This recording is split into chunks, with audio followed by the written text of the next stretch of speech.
Welcome to each one of you.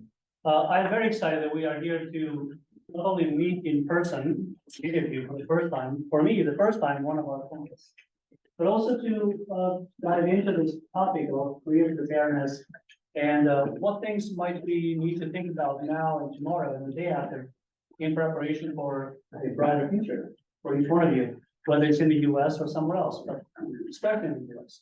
So, you all know who I am, but I'm going to turn this over real quick to our Associate Vice President Lauren Payne to welcome you all on behalf of the Loan Center. In terms of format, we'll do introductions, and we have two panelists coming to us via Zoom from around the world and around the country. And then Roger and I will tag team about moderating this conversation. We'll leave time for questions from all of you towards the end of after they have responded to our pre-planned questions. And hopefully that is going to prime your ideas for what questions you might want to ask. And then after this session, you're all invited to dinner with our two panelists who have come to campus in the Trump Center. Laura? Thanks, Alex. All right. Well, thanks so much, everybody, for being here. It's great to have so many of you here. Big thanks to Alex Cooley and Roger and Maddie, and I know Kristen Irwin also helped coordinate this afternoon's event, and also a big thanks, of course, to our panelists. We really appreciate you being here in person and virtually as well. So as Alex Cooley shared, my name is Lauren Payne, and I'm the AVP in the Millennium Center for Career Engagement. How many of you have come into the Career Center?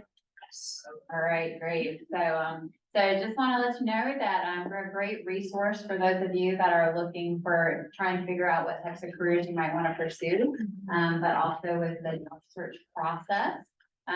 So if any of you are in that process, we'd love for you to come in. We have a great team of career advisors, including Jenny here, and Kristen Irwin, Jarrett Phillips, and then Rebecca Marion Flesh, who's right now. So we'd love to help you. Also just wanted to make sure that all of you are aware that we purchased a resource called Going Global this year. I think how many of you have heard of Going Global? Few of you. So it is a good resource if you're interested in learning a little bit more about employers that specifically have applied for H-1B sponsorship. So I encourage you all, if you have not leveraged that resource, take a look at that. You can access that from my Loan Center website. Not sure if it might be on Alex's website as well. So I encourage you to look at that as well. But also just let you know, we do lots of programs in different areas, lots of our current internship fair, our TREC program, where I know I recognize some familiar faces from our TREC programs where you get to go and visit different cities and connect with employers in those cities as well. So that's a great program that we offer as well. So once again, thanks so much for being here. And I am planning to be at the dinner. So if you have any questions, feel free to come talk to me. Thank you.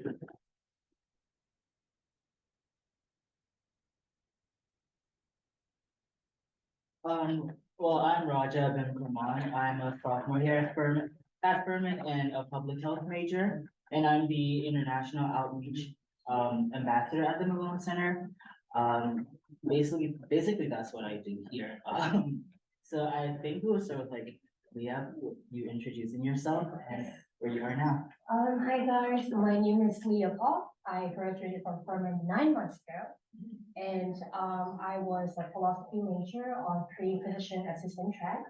And again, yeah, I'm gonna answer more questions. Hi everyone, my name is Maria Jadid. I'm from Syria. I came to the United States in 2017. I completed my Bachelor of Science in Biochemistry, Bachelor of Arts in International Studies at Helms University, and I graduated in 2021. Had the very lucky opportunity of doing my graduate studies at Furman, and that was the Master of Science in Community Engaged Medicine. And then I moved on to New York afterwards for my next steps. Welcome. Patrick, would you introduce yourself, sir? Sure. Hi, everyone. Hopefully you can hear me. I wish I was there in person, but I'm actually be traveling to DC here pretty soon. So I was at Furman from 2013 to 2017 at the same time as Sun. Sun, it's been a while since I've seen you, so hi. I majored in physics, and then in my junior year, decided I wanted to do math and applied computing, so double majored in that. Post Furman, I went to Vanderbilt, just up the road, and got my master's and PhD in electrical engineering. And now I'm in Durham, North Carolina, working at Google on machine learning performance. Hi everyone. Hi everyone, and hi Patrick. Good to see you again. My name is Sun. I went to Furman from 2014 to 2018 and graduated in health science. And then I went on to study epidemiology at Harvard University. And I am starting back in my PhD in Columbia for epidemiology this August. So there's a huge gap between 2020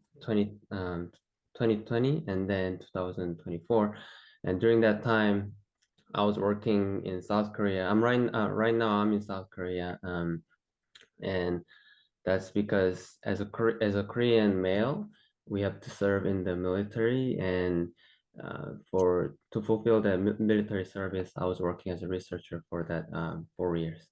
So yeah. Well, thank you, Sun, for joining us, especially considering the time zone difference. What is it now in Korea? 7 o'clock in the morning there, or? It's 6 a.m. It's all 6 right. a.m. It's not too bad. So what a dedication to join us at 6 o'clock in the morning. So thank you so much for doing this. Of course.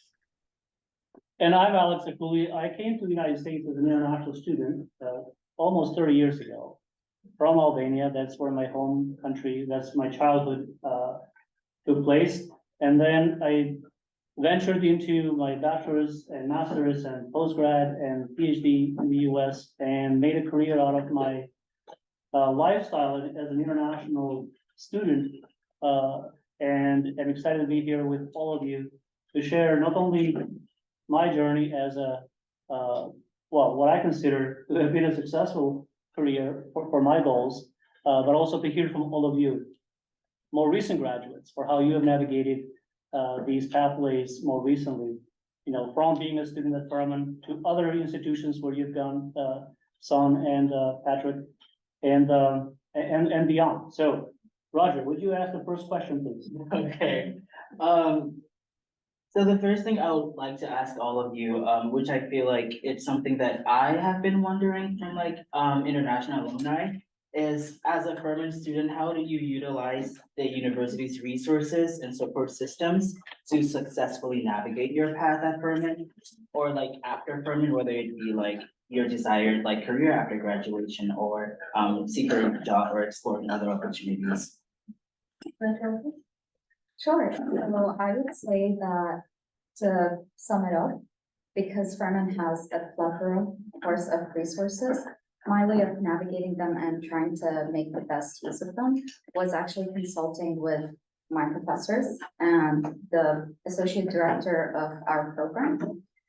So though the resources didn't directly come from them, they were the reason why I knew who to connect with, what to add, what questions to ask, what steps I was missing, where I was, and how I could proceed.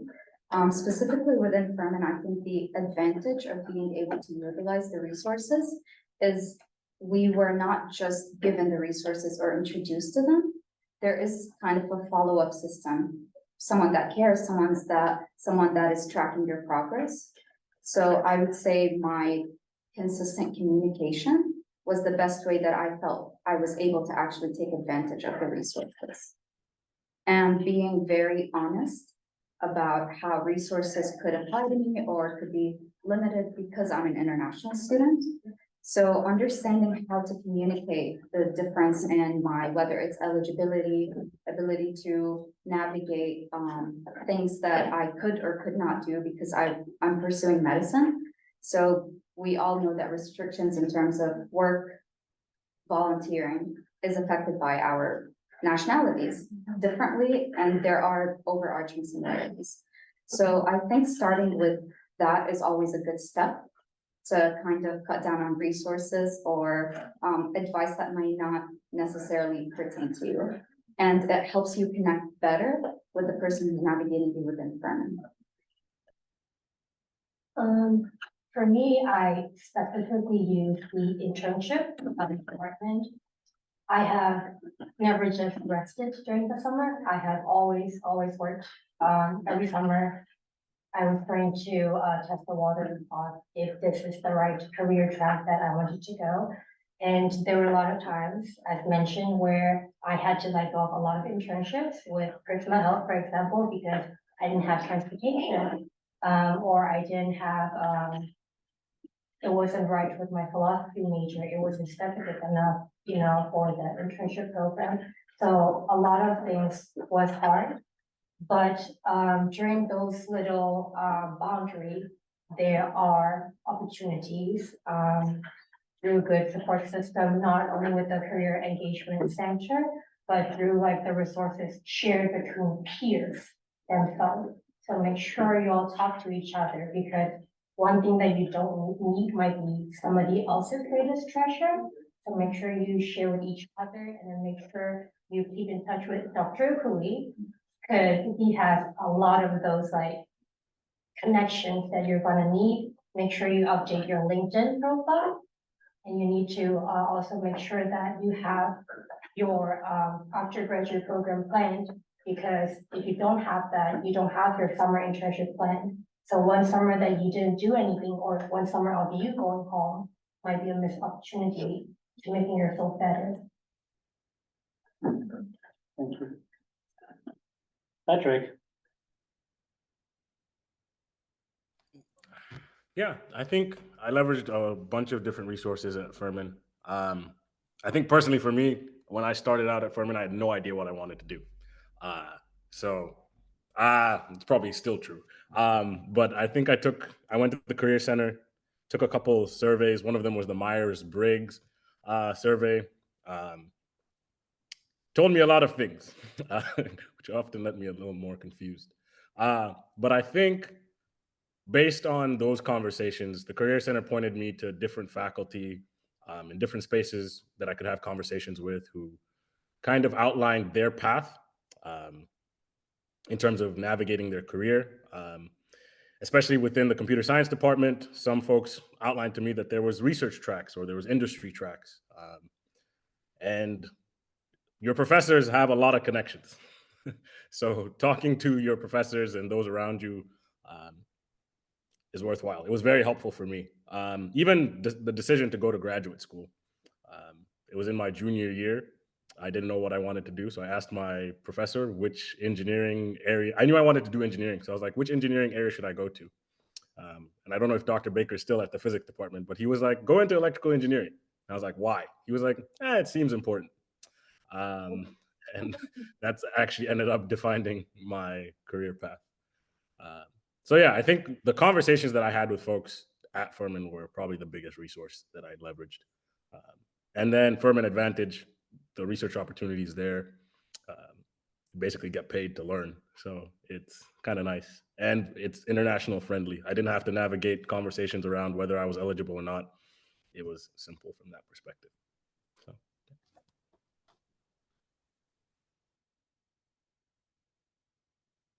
Thank you, Patrick. Son? For me, I mean, I resonate a lot with all the other panelists, honestly. For the internships, every summer here at Furman, I was doing internships and getting financially supported by the school. And that was super helpful because, as you know, international students, we cannot work in the US and in a paid job. So, getting funding from the school was super helpful. So one summer, I was in Greenville working, and the next summer I was in Dominican Republic for 2 months. My final summer, I was in Thailand and New York City, and all these were funded by the school, and I'm really helpful for that. And so, it's really important to leverage this to get, diverse experience. And I mean, all the panelists already said it, but I have to say the professors again. I was very similar to Patrick. I didn't know I didn't know what I wanted to do until my junior year. That's when I went to the professors at health science department. That's when I discovered the field of public health and epidemiology. And that's why I went to the grad school. And, that was not an easy decision, but, having the professors there that are genuinely caring and they have a genuine interest in you, that was super helpful. So be sure to utilize those resources. Thank you, Son. Well, I'm gonna ask the next question, and this is a different kind of question. You have alluded a little bit to the limitations, but I'm going to flip this around a little bit and ask about what do you consider to be the international advantage? So not a disadvantage, but advantage. As you have entered into your careers and the paths that you have charted for yourselves. Maybe this could be skills or experiences or cultural understanding or sensitivity that you may be aware of or have utilized. Could be a combination of factors. So how has this advantage, if you believe that you have an international advantage, significantly translated into tangible benefits in your job search or career progression? Share some examples and I'll get us started. I'll share briefly my perspective on, as an international educator, my career has been in universities, both public and private. And in the beginning of my career, I was completely unaware how much the employers valued the international cross-cultural perspectives in their candidates. I was very much mindful that I was at a disadvantage because I was the foreigner, and I had visa limitations and so on. Until I had been in this career for maybe a couple of years or maybe longer, then I began to realize this is the reason why universities send US students abroad or study away or study abroad programs to develop these skills, which we now think of as global competencies, but in this case, the international advantage. Share your story or whatever it is that you contribute to. Maria, let's start with you this time. It's a really loaded question. How many minutes do we get? So, I think one very important skill that I see very common across really any international student, regardless of nationality, is adaptability. And it does sound very general, but it is the reason why we know how to narrow down our focus and know which opportunities work best for us. So a few examples of what adaptability looks like for an international student. I'll speak from my perspective.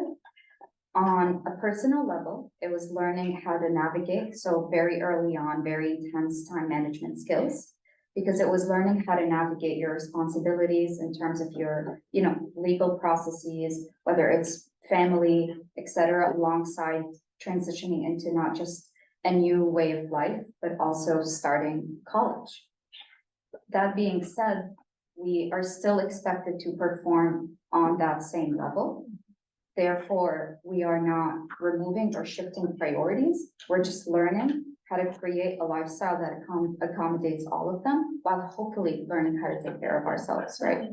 So the way that translates into our studies and, later on in terms of jobs, in terms of our studies, we're combining this very intense dedication. We're here for a goal, even if we don't know exactly what we want to do. We all came here for a certain goal, and knowing that we are able to focus on that goal while also utilizing our prior experience abroad means that we bring in a naturally new perspective to the table, which allows us to go a step further, in my opinion. So a very quick example of that is, Dr. Cooley, to go back to your point about national students going abroad, of the point of just garnering those cross-cultural, intercultural skills. When you have them, we are naturally able to integrate them into these internship opportunities, into our class discussions.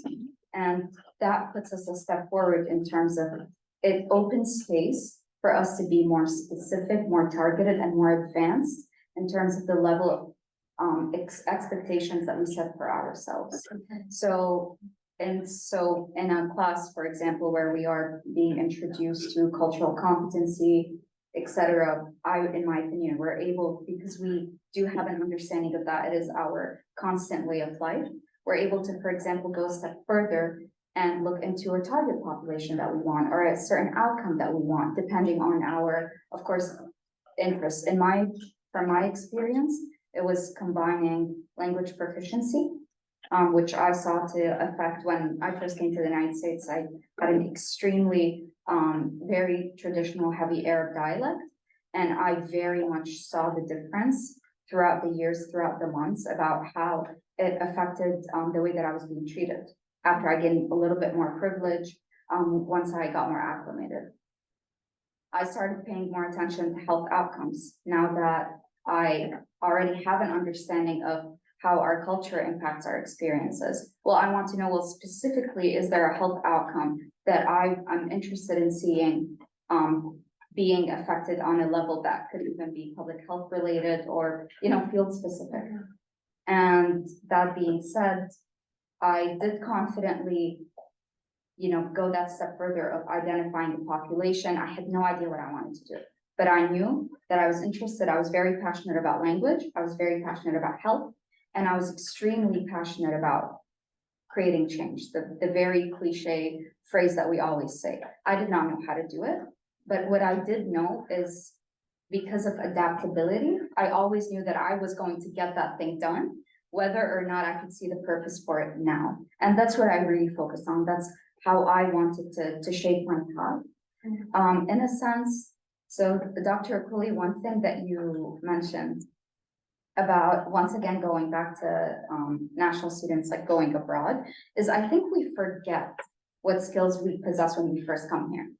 Especially because it is a new culture, we don't know what is valued. So when Dr. Kuli was talking about how universities were looking for that, coming to the United States, I had no idea. I was more focused on the very strict, science classes that I needed to fulfill for medical school, what classes I wanted to take that I was interested in. And I realized later on that instead of focusing on, just honing these skills in, being vocal about integrating them with my background actually was a lot more productive for class discussions. It's how we ended up coming with frameworks to address health disparities within communities. I know it's all a mouthful, but I will say that it is a mouthful because we know how to create niche, fields, or be involved or really well integrated into subsets or subspecialties that would otherwise take people years to master, like the basic skills, if that makes sense. Of course, that's not to say that we are, above everyone or high and mighty. It's just something that's good to remember, to push ourselves to not try to stick with the traditional path. We are not following the traditional path. It's hard to remember that. Does that answer the full question? Thank you. How many Yeah. minutes was that? It was perfect. Okay. Thank you. So before I answer the question, I would like to ask, like, how many part-time jobs do y'all think I have held at Furman University during my 4 years here? More than 5? Okay. So that was that. Seven. Okay.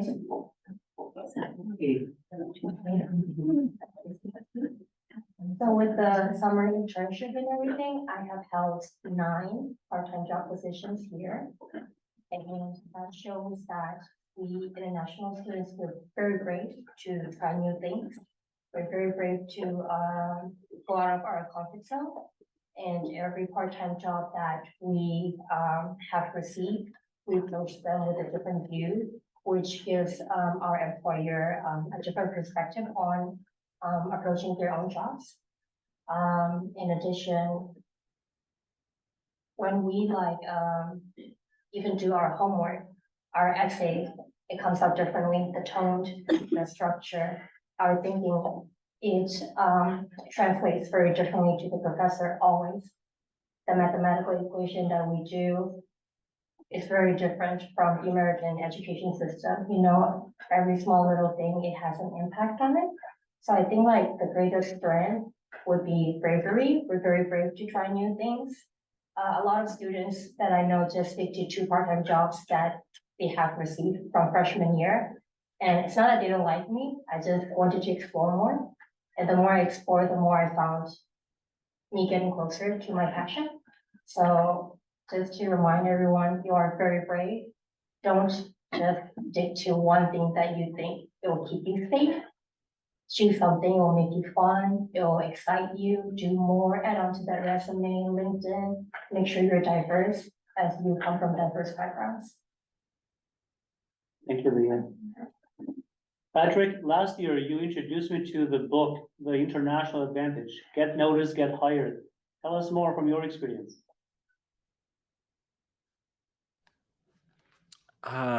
Yeah, that book is really interesting. I think it was one that I read as I started looking at jobs towards the end of my Furman career. Um, I think as international students, you have a lot of perspectives that you often take for granted sometimes. One is you definitely come from different backgrounds, which are more or less quite diverse in their emphasis on the interpersonal dynamics of the workplace, depending where you come from. And I think like beyond the technical skills or the specific job requirements that you have to navigate, just by being international, you're forced to learn how to interact with folks from a variety of backgrounds, which ends up being one of the most critical pieces of being successful in the workplace. Um, and by default, by just being an international student coming to a new country, having to navigate forming new friendships, navigating how to uh, understand different curriculums, you sort of hone these skills by default. I want to echo some of the stuff that the other panelists said as well. Adaptability, resilience. Um, just by being an international student and being here and showing up to class every day, being thousands of miles from your family and your regions of comfort, you've demonstrated resilience. And I think sometimes there's a default assumption that as internationals, you're among the minority. But depending on which workplace you work in, you will find that that assumption is largely false. Uh, when you go to graduate school, my graduate class was 85% international. Um, so sometimes even your perspective of where you think you might be the minority is not a reflection of reality. Um, and then there's just like simple math things. Now you have two options. You can work in the US or you can work back home. And since you're an international, you've already navigated moving to a different country. Literally, you could work anywhere, which is not an option that I see many folks consider here. So I think those would be some of the things. I would recommend that folks read that book. I know he puts it way more eloquently and more in depth than I do, or could give it justice. So feel free to remind me, hopefully next time we talk, the parts that I missed. Thank you, Patrick. No, I've bought that book and I've read it and I concur with you. And I highly recommend each one of you to look into that book. Son, let's hear your perspective. Yes, so there are definitely lots of challenges as an international living in the US in terms of job or even for the grad school. But there are some opportunities that are immune to this, and that you should really try to identify those. And so for me, I can speak to, grad school and jobs separately. And for graduate school, it's the same. I mean, it's the same experience as Patrick. I went to Harvard, and being international is is normal. It's not a minority at all. And even if you're not international, they all think at the global level, and that's because what we do has an impact at the global level. So once when you're in the US at the first time, you feel like you're a foreigner, but later, I think, you just have to understand that in the reality, now it's a global society, and it's not, you don't have to limit yourself to as a being a foreigner, but just be proud of yourself that you can bring different kinds of backgrounds and perspectives to the work that you're doing, and then the study that you're doing. And in terms of job, I'm working at Johnson and Johnson right now, and this is a global company, and so they have a Asia Pacific team, and I'm currently working in that team. So sometimes there are some opportunities that are they're specific to you, that where you can offer much more than other candidates.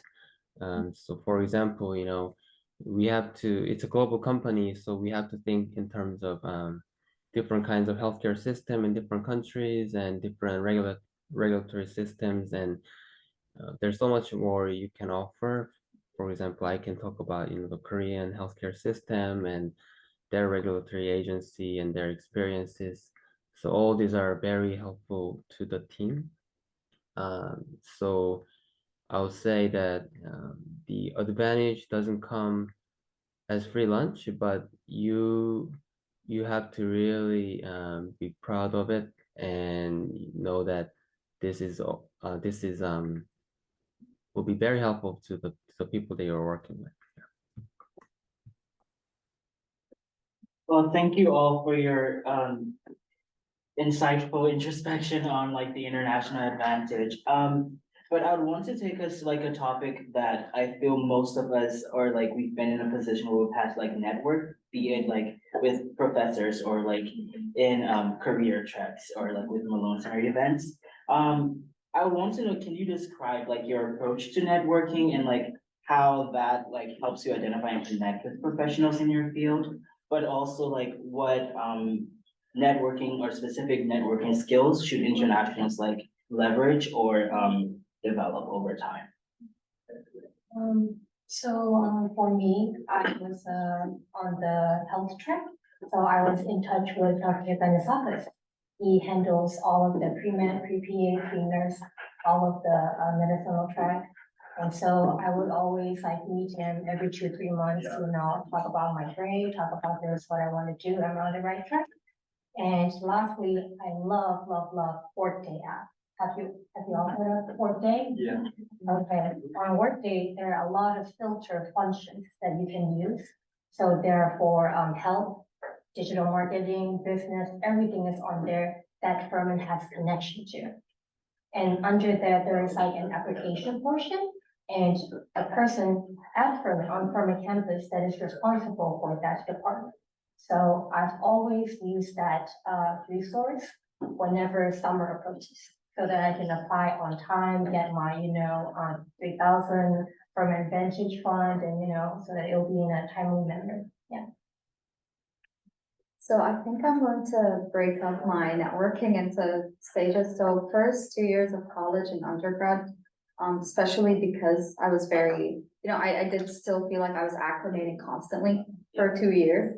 And so when I used networking opportunities. So for us, it was kind of like we would come together, those who were selected for signature internships, and we would be connected with alumni within the region, as well as alumni who connected us with these opportunities or established that partnership. So after, when it came to the networking part, I had 2 main goals. One was to speak with someone who could give me specific advice about just technical advice. So how do I navigate the system first? And the second type of networking that I saw during my first 2 years was kind of building a mentoring relationship. I thought that that was something that I really wanted. It was something that I really needed. And because having a mentor or having someone that you can connect with, even if it was twice a year, which that really ended up being the frequency, but it was still very helpful. You have a lot more room, not just for error, but also to be able to have a reference point while your goals change, while your experiences change. So you're not just having a networking opportunity that is a one-off. This is where I was. this is the advice that I received. And then a year or so later, it's not applicable, I'm networking again. I just really wanted something that was more long lasting. That's something I focused on. Junior and senior year, I did really change my approach a lot because I was really hit, I guess, with the reality of how limiting it was to be an international student. I am Syrian. The travel ban affected me in ways that were unimaginable really for a student. And one of, these factors in terms of the limitations, etc., was that I found myself not able to access any avenue to medical school. And that really hit me because I was here for medical school. So with that being said, I felt discouraged to network for specific advice, but I felt encouraged to connect. So in my networking approach, I no longer looked for people within a field. I just sought to connect with people who were successful and who cared. Because these are the people who can later connect you with someone else. You really want someone who cares about you, who's in touch with your experience. And moving on to my master's degree, networking for that was just purely people skills. I just really love to connect with people. I wanted to build that connection. I did not have a very specific goal in mind. I would be lying if I said I had a specific strategy. It was really not that. I completely put it aside. I think with masters and utilizing the resources with professors, mentors, having that be fulfilled, I felt was enough. And so I just wanted to see an interconnected community within the United States in every state. I really wanted to see a map and just know that, I had to connect everywhere.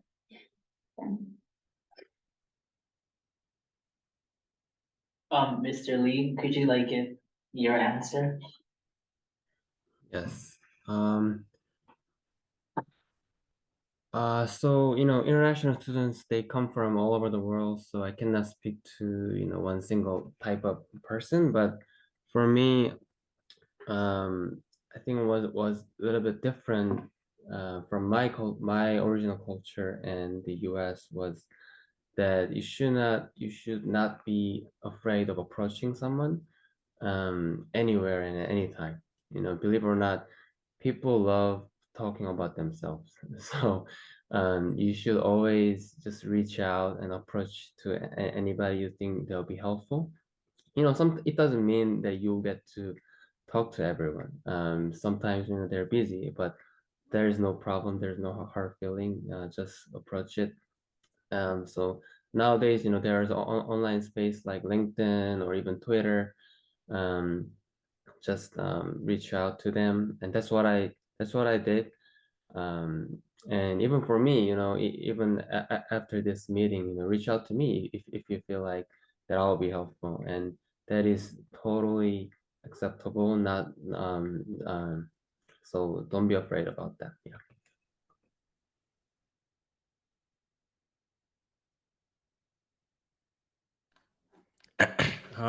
Yeah, networking. It's always a loaded term.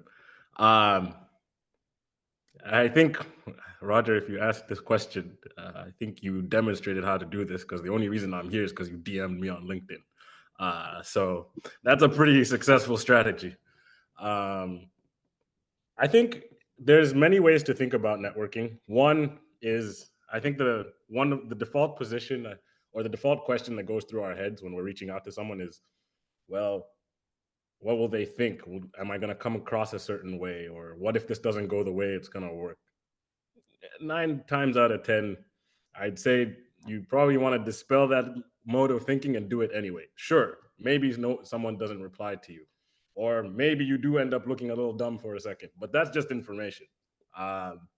So I think that was one of my approaches to networking, was to try and make as many mistakes at the beginning when it's low.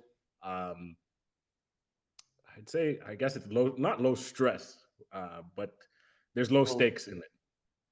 The other perspective of networking was something that a graduate advisor asked me was, one, just like Sun says, ask someone to talk about themselves for 15 minutes. And usually after they're done talking, they look back at you and they're like, man, I've been talking for a long time. Well, maybe I should ask questions about the person across the room. The second thing is, if you know what problems are important to someone, offering some insight, or maybe even the fact that you looked into what was important to them and being like, hey, could you tell me about this thing that I saw on your profile that you worked on 4 years ago? They will talk your ear off. So be warned. But at the same time, it builds a connection. If there's a problem that you can uniquely solve for someone, just because you are uniquely positioned to do something, it's even better if you walk up to them and be like, hey, I know this is a problem for you. Here's the solution. Oh, man, you'll make their day. But yeah, I think it all just comes back to the approachability thing as well. Most people are just like you. I feel like put yourself in their position in a couple of years. If a student came up to you and asked you for your advice, you'd probably respond back positively. So yeah, have fun with it. I hope you make a lot of mistakes, and I hope you learn a lot. I've made so many networking blunders. I'll share them another time, but I also learned a lot from them. Well, thank you to each one of you for sharing that advice. And I'm going to ask this next question, and in the interest of time, we'll make this perhaps the last question so that you can take questions from everyone who is here. So, but I'm going to ask this a little bit different because you have been alluding to this, and I'm not going to let Patrick get away with it so easily. So I'm going to ask the question differently, and that is to say, what mistakes not to make when you're networking? The book, The International Advantage, says some of those things, and it's not about the book, but just to loop that with source here. So let me start with Patrick. What not to do when you're trying to network, or at least when you're beginning that relationship, which may potentially become a mentoring relationship, like Maria said. Yeah, I'd say the one thing is not respecting other people's time is the number one thing. People are busy, and understanding that allows you to better approach folks. So if you ask for 15 minutes of their time, try and keep it to 15 minutes of time. If you set an appointment for 4 o'clock, be there at 3:55. Just respecting people's time. It's a small gesture, but believe me, it goes a long way. The second kind of most common mistake is leading out the gate with a request. Maybe it's you really want to get an internship at a set goal, and you're like, hey, this is my name, here's my resume, can you do X for me? Now, that said, that sometimes work, but if we're gonna go into probability, it probably doesn't work that often. Those would be the two biggest ones that I'd say are the ones to watch out for. But then again, folks are diverse. Some people don't want the small talk. Some people just want you to cut to the chase. So a fair amount of this is experimentation. Thank you, Patrick. Son, how about you? Any advice? For me, I guess, you know, I guess it's important to understand that it's always give or so it's always bi-directional, you know. So you ask for their time and they answer positively, so they give you your time, and that means, you know, they also expect something from you. It doesn't mean that, you know, they'll give something right away, but you know, you really have to engage in the conversation. And even if, you know, even if you realize this might not be the right person, but you always have to, you know, you shouldn't show that you're only here to get A, and if you're given B, let's say maybe you're not, you know, you become disengaged in the conversation, or that'd be really disrespectful, you know. So try to always approach people, but also know that you have to be really genuine in that conversation, and not doing that will be, you know, pretty harmful in your reputation, I guess. Yeah.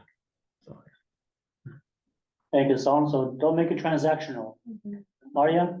going back to not making it transactional in the beginning, talk to us. Give them space, because when we start by, just directly talking about our journey, etc., we kind of do shut off the other person's thought process. So you want to leave space for them to kind of get comfortable with even your communication style.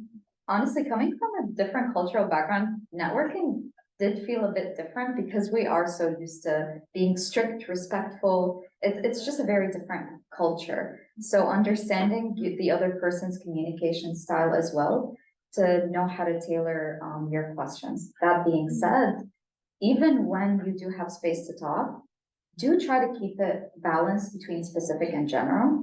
Being too specific might turn someone else, it might not really catch their attention.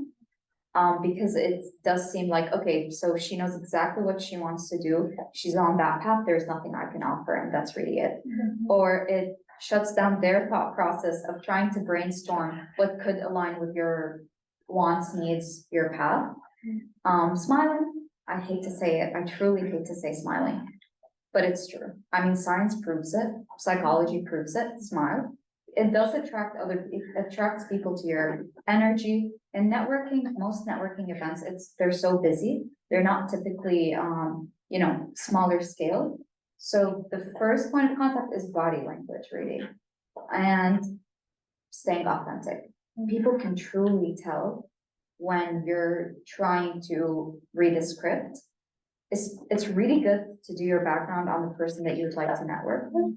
It can be very disadvantageous, or it could really harm you or hurt you to project that from the very beginning, because it might come off as you admire their work, but you don't really have a great understanding about how you would fit into their work.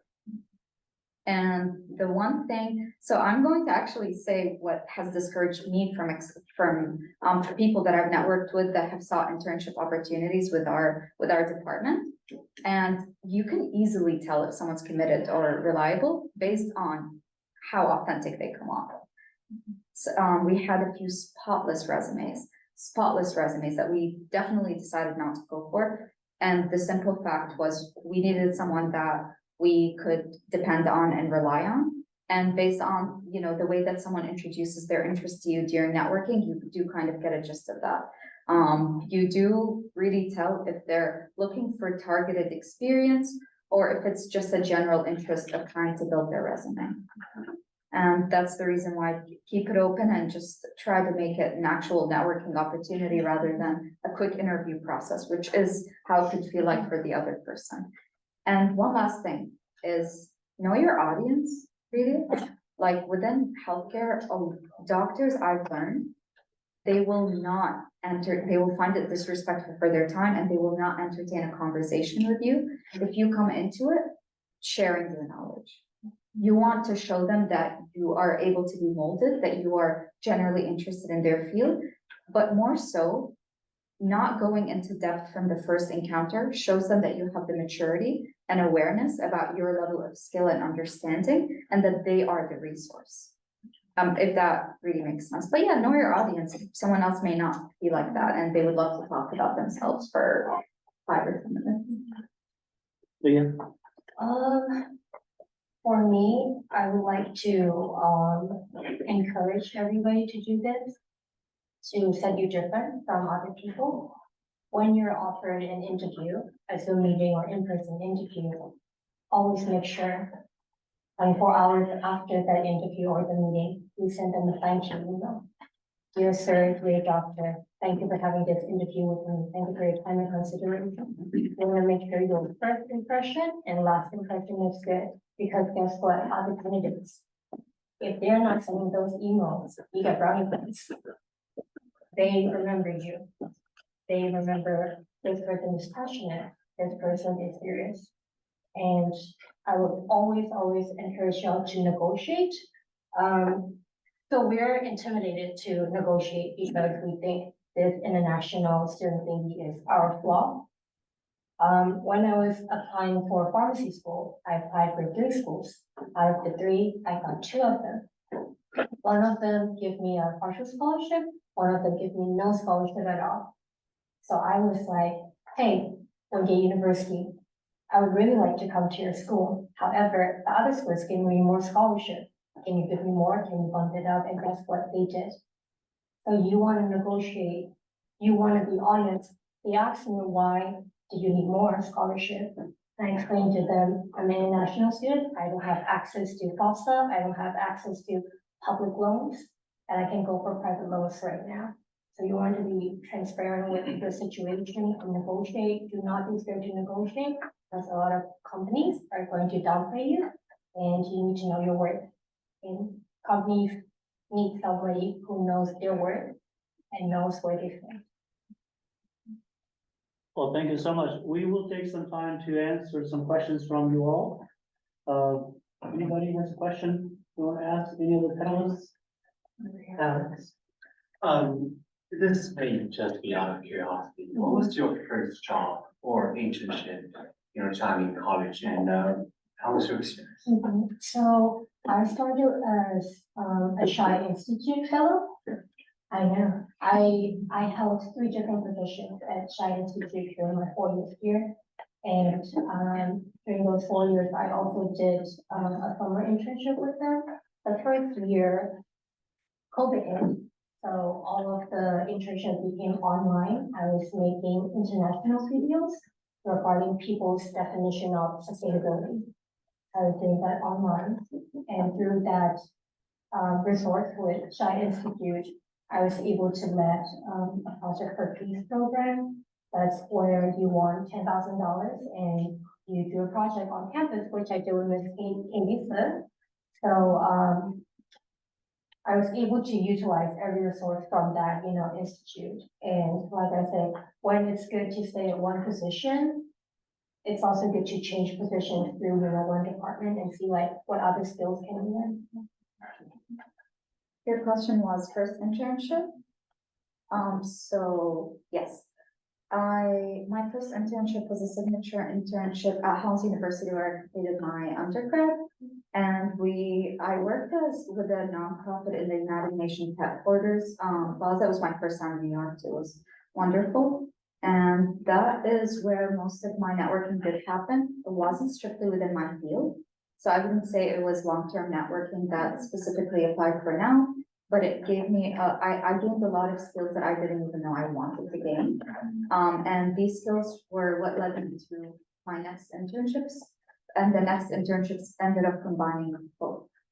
So even if your first internship isn't directly or necessarily what you wanted or doesn't specifically relate to your field, just focus on the transferable skills that you get. Thank you. Is there another question? No, same question, but I would like to hear the answer from Mr. New and Mr. Gonzalez. Okay. Son, you want to answer that question too?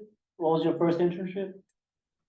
Oh, my first internship was in Dominican Republic, and at the time I was interested in dental school. So I work at a dental clinic, just assisting dentists. But I'll say that, all my internships are all over the place. My interests kept changing. So, it would be ideal, if you start your first internship and that leads to second and next, but you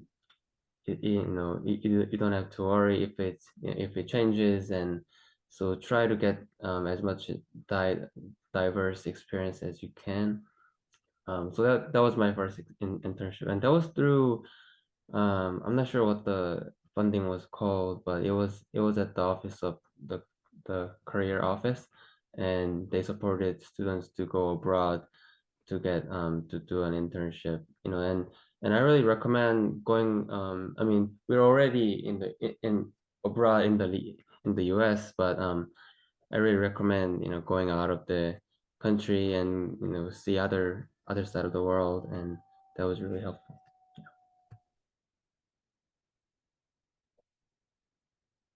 Patrick? Um, so I didn't have an internship until my 4th year of grad school.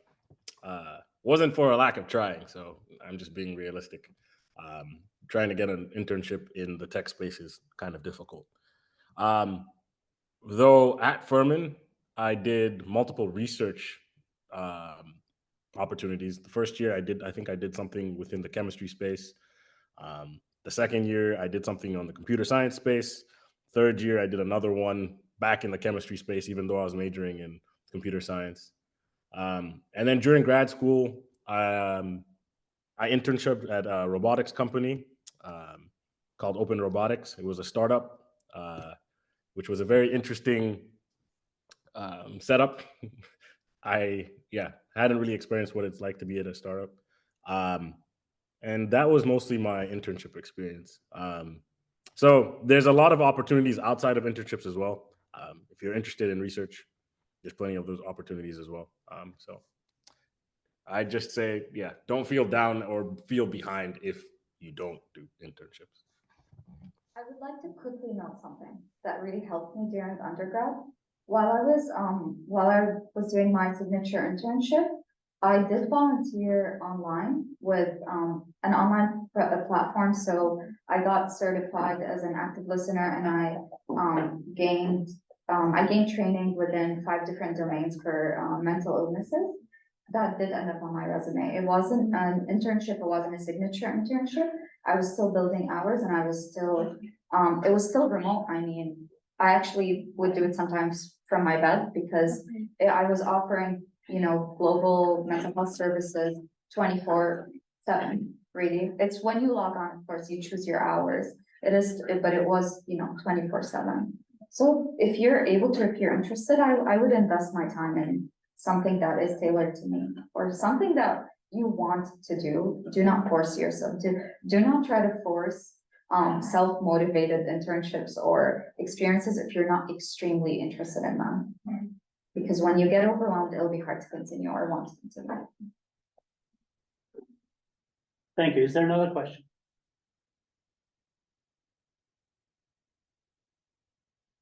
All right. Okay, so if you could go back in time to your version of freshman, like imagine yourself just arriving, you're a freshman, you have plenty ideas, plenty experiences still ahead of you. What would be the advice, either academically speaking or any sort of advice you would give to yourself, taking into account we are all internationals and it might be helpful for us?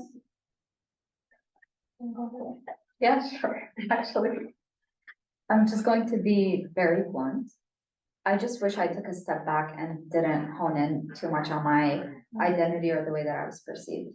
Dealing with culture, like the cultural shift alone, is very difficult. Internalizing it is so much harder. So I would have just, that's what I would have told my freshman year self. For me, to be honest, I was also on the pre-med track. One of the school officials here, she asked me that, Aaliyah, you're doing medical school. Do your parents have money to pay? And that question alone was enough for me to entirely change my path because I didn't think I was capable as, with my status as an international student. And I tried to look for other lower healthcare jobs like a CNA certified nursing assistant, sonographer job. I did tons of internship with them. And I thought I was only worthy for those jobs until this gap year. After Furman, one day after graduation, I moved to Florida, started my full-time job at Walgreens Pharmacy, and I took prerequisite classes for pharmacy school at a community college. Students there, they're not fortunate like us, but they were so optimistic with their education, with how they perceive life, and it made me feel ashamed of myself that I should have been optimistic. I should have, kept on going. But I thank God either way that I was able to find the pharmacy track through here. But I want to say, do not take people's no, or yes. If you take yes for yourself, it's you who is like ending up. I regret till today listening to that person's advice. A lot of people said that international students can make it to medical school. And I've seen a few that is in medical school right now, and I should have been one of them. So it's just a reminder, and I regret it till today, but I'm happy that I'm at a better place, I know how to handle people. Patrick? Yeah, I think if I could see my freshman self, I think the first thing I'd say is like, you have no idea what you're about to get into. Would be the first thing I said. I think the other thing would to just try different things. I think part of it is like getting attached to ideas of places I think I'll be happy. But it's really hard to know where you'll be happy without trying it first. And I know like we can be rational, be like, I'm not this type of person, or I'm not interested in this thing. You have no idea. Try it, and then you'll know. And then I think I'll just echo what the other panelists have said is, yeah, just because it didn't work for somebody else doesn't mean it doesn't work for it won't work for you. You might be the person to do the thing that the other person said you couldn't do. So I'd be very careful in not pursuing paths. And then the last thing I'd probably tell myself is relax. You've made it this far already. Have fun. Thank you. Son? I'll say two things, and one is learn how to say no to things. Sometimes I think we're trying to do so much. I was working 3 jobs, internships, I was taking a bunch of classes and trying so hard to get A's on all those. But those are sometimes needed, but sometimes you just have to say no to things that aren't aligned with your goals at the time, and you have to identify those because you might get burnout. At the time, I didn't know the word burnout, but I think looking back in my sophomore year, I think I was burnt out working 3 jobs. So I know, for me, being an international student can be very expensive, so I was thinking about that, and I had that, pressure on my hand, but you have to really learn. So I mean, that's one reason, you have to really focus on what you want to do, and saying no to other things. And another thing is those around you, especially your friends, your classmates, they're some of the best teachers that you will have. And so they have so much things that you can learn from their experience, and you might not realize, but later, um, and you guys might have it in different field or same field, and that there are a lot that you can learn from them. So try to connect with them, and even after graduation. So those are the 2 things that I'll tell myself. Yeah. Well, thank you so much. Is there another pressing question that we can take, or are you all happy with this so far? A conversation to be continued at dinner. We will miss Patrick and Son at the dinner, but we'll have to make a trip to Korea or to wherever you are, Patrick, in North Carolina, and visit with you there. Which part? I'm sorry? Which part of North Carolina? Where are you, Patrick? Raleigh? I'm in Durham, North Carolina. Raleigh, Durham. Yeah. I'll be in Charlotte in August, so yeah, maybe we'll meet in person. All right. Yeah, that'd be great. Yeah. Thank you all for having me. And yeah, just like Sun said, if you have any questions, just message me, connect with me on LinkedIn. I'd be happy to chat with you. Well, thank you so much, Son, and thank you for getting up so early in the morning. I should look here because this is where the camera is. Thank you for getting up early in the morning to join us, and we Of course. appreciate you. Welcome to Furman whenever you come to the US again. Of course, thank you so much.